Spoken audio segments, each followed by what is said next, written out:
कैसे हो आप? अच्छे हो ना? तो आज हम आपकी क्लास का फर्स्ट क्लास का 5th चैप्टर पढ़ेंगे, जिसका हेडिंग है अच्छी बातें सच्ची बातें। मतलब जो बातें अच्छी होती है ना, वो सच्ची भी होती हैं और सच्ची बातें हमेशा अच्छी होती हैं। तो हमें हमेशा हमारे जीवन में अच्छी बातों और सच्ची बातों को अपनाना चाहिए। तो इस लेसन में आपको यही बताया गया है कि आपके लिए कौन सी बातें अच्छी है, जो आपके लिए सच में हमेशा अच्छी रहती है। ठीक है, तो अपन पढ़ते हैं इस चैप्टर को। रिया कक्षा 1 में पढ़ती है। रिया नाम की एक लड़की है जो आपकी जितनी है, वो भी क्लास 1st में पढ़ती है। अब रिया का भाई अमित जो क्लास 3rd का छात्र है। अब रिया का एक भाई है अमित, वो कितनी क्लास में पढ़ता है? 3rd क्लास में। दोनों भाई बहन बड़े प्रेम से प्रतिदिन साथ साथ स्कूल जाते हैं। अभी दोनों भाई बहन हैं जो हमेशा, प्रतिदिन का मतलब हमेशा एक दूसरे के साथ ही साथ साथ स्कूल जाते हैं।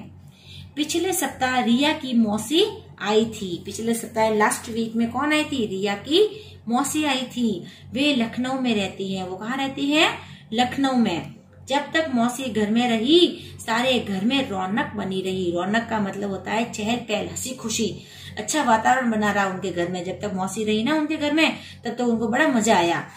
मौसी ने रिया व अमित की बड़ी अच्छी अच्छी बातें बताई। दोनों इतनी अच्छी अच्छी बातें बताई कि ये करना चाहिए, वो करना चाहिए।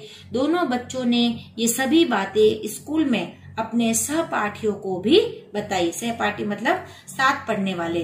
तो जो बातें मौसी ने अमित और रिया को सिखाई, वो बातें इन दोनों ने अपने क्लास में भी सब बच्चों को सिखाई। तो अब क्या सिखाई देखो। रिया ने कहा, यदि तुम घर में काम करने वाली बाई या स्कूल के चपरासी के बच्चे को किताब के लिए तरसता देखो तो उसे सुनकर ही न रह जाओ। अब रिया कहती हैं अपनी फ्रेंड को कि अगर अपने घर में कोई काम करने वाली बाई है या स्कूल का कोई पियोन है, उनके बच्चे हैं और उनको पढ़ने के लिए बुक्स नहीं मिल रही हैं, तो हमें सिर्फ ये सुनना ही नहीं चाहिए, बल्कि उनकी हेल्प भी करनी चाहिए। उसके लिए किताब की व्यवस्था करनी चाहिए, उनको बुक्स की दिलानी चाहिए। अपने पास हो तो वो दे देनी चाहिए, और नहीं हो तो थोड़े थोड़े पैसे इकट्ठा करके उनको दिलवानी चाहिए। तुम अपनी पॉकेट मनी से उन्हें किताब खरीदवा सकते हो। पॉकेट मनी मतलब जो पैसे होते हैं ना बचे हुए, अपने को खर्च करने के लिए पापा मम्मी देते हैं, उनमें से कुछ पैसे बचाकर तुम उनको हेल्प कर सकती हो। अपनी पुरानी किताब कॉपियां भी दे सकती हो। अगर तुमने जो क्लास पास कर ली और तुम्हारे बुक्स काम नहीं आ रही है, तो वो बुक्स देकर भी उनकी हेल्प कर सकते हो।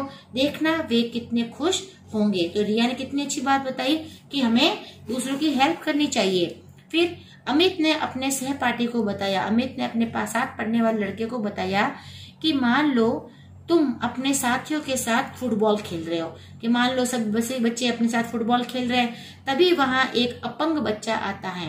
अपंग मतलब जिसके एक पैर सही नहीं है, वो बराबर चल भी नहीं पाता है, और तुम लोगों को खेल देखने लगता है। अब वो आ गया और तुम लोगों को खेल देखने लग गया, उसको इच्छा हुई कि सब लोग कितने अच्छे से खेल रहे हैं। ऐसे समय में उसे खेल में सम्मिलित करना चाहिए। उसे भी अपने खेल में शामिल कर लो और उसे ऐसी जिम्मेदारी दो जो वह निभा सके। उसे ऐसी रिस्पॉन्सिबिलिटी दो कि तुम ये काम करो तो आराम से ऐसा काम कर सके, ऐसा काम उसे दे दो। उसे गोलकीपर बना दो। गोलकीपर क्या होता है? जो साइड में खड़ा रहता है, जाली होती है, वहां आगे खड़ा रहता है, तो वो उसको फुटबॉल को अंदर न जाने दे, इसलिए उसे वहां खड़ा कर दो, गोलकीपर बना दो। पर खेलो सावधानी से, लेकिन तुम लोग सावधानी से खेलो जिससे कि उसे चोट न लगे। बस ये ध्यान रखो कि उसे टीम में शामिल तो कर लिया, लेकिन उसे चोट ना लगे, इसलिए उसे सावधानी के साथ खेलना चाहिए। रिया ने अपनी सहेली से कहा। अब रिया एक दूसरी बात और बता रही है कि मान लो कि तुम्हारी सहेली बीमार है। अब तुम भी मान लो कि तुम्हारी क्लास में कोई लड़की है, वो बीमार है और स्कूल नहीं आ पा रही है, वो बेचारी तबीयत ठीक नहीं होने से स्कूल भी नहीं आ रही है। तो तुम लोग हाल चाल पूछने उसके घर जाओ कि देखो भाई कि क्या हुआ, उसको देख के आओ, मिल के आओ, घर जाकर पढ़ाई में उसकी मदद भी करो। वो स्कूल नहीं आ रही, उसका होमवर्क भी इकट्ठा होगा, वो समझ भी नहीं पाएगी कुछ कि क्या पढ़ाया क्या करवाया, तो तुम लोग उसकी हेल्प करने के लिए उसके घर जाओ।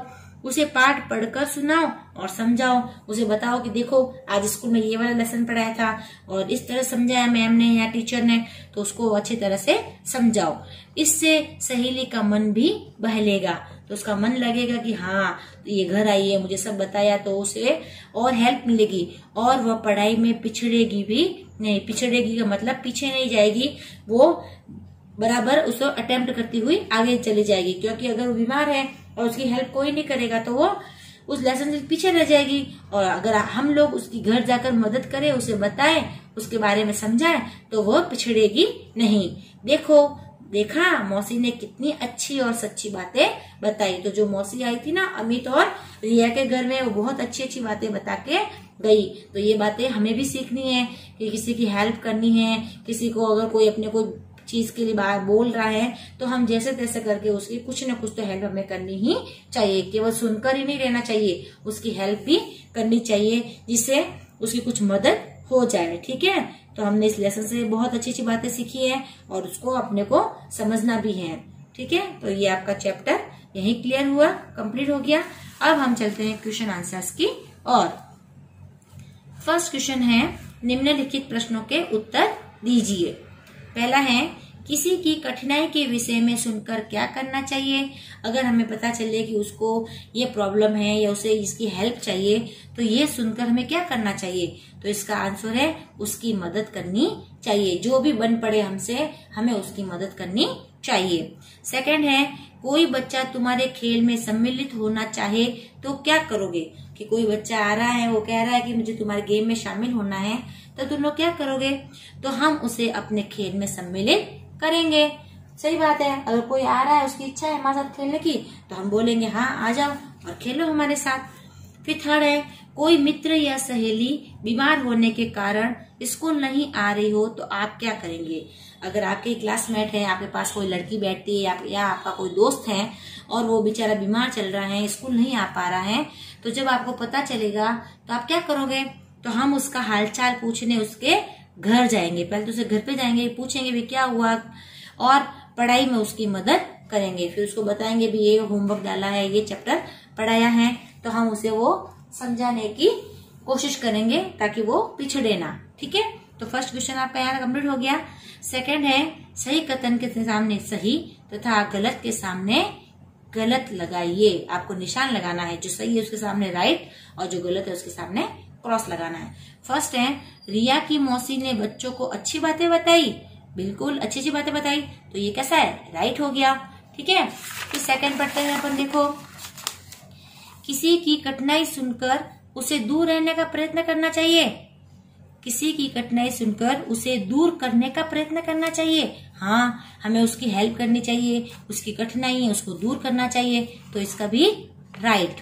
थर्ड है असहायों की सहायता करनी चाहिए। जो असहाय हैं, जो बेचारे अपना काम नहीं कर पाते हैं या फिर कोई मुसीबत में है, तो हमें उनकी सहायता करनी चाहिए, बिल्कुल राइट, ये भी सही है। फिर फोर्थ है बीमार मित्र या सहेली को सहानुभूति रखनी चाहिए। हाँ बिल्कुल, उनकी हमें हेल्प करनी चाहिए, उनसे अच्छी तरीके से बात करनी चाहिए, सहानुभूति रखनी चाहिए, तो चारों इसके राइट है।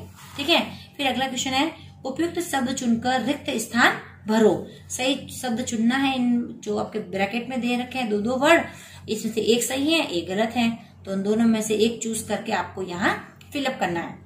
फर्स्ट है मौसी के आने से घर में डैश रहती थी, क्या, सहेलिया की रौनक, रौनक, तो रौनक पर टिक लगाना है और यहाँ पर ये रौनक शब्द को फिलअप करना है। ठीक है, सेकंड है डैश साथी का हाल जानना चाहिए। कैसे साथी का हाल जानना चाहिए, स्वस्थ के बीमार व्यक्ति का, तो यहाँ आपको बीमार लिखना है। ठीक है, फिर थर्ड है अमित ने अपने डैश को अच्छी बातें बताई। अमित ने किसको बताई, भाई को कि सहपाठी को, सहपाठी, अपने साथ पढ़ने वाले लड़के को बताई, तो सहपाठी शब्द यहाँ पर भरना है।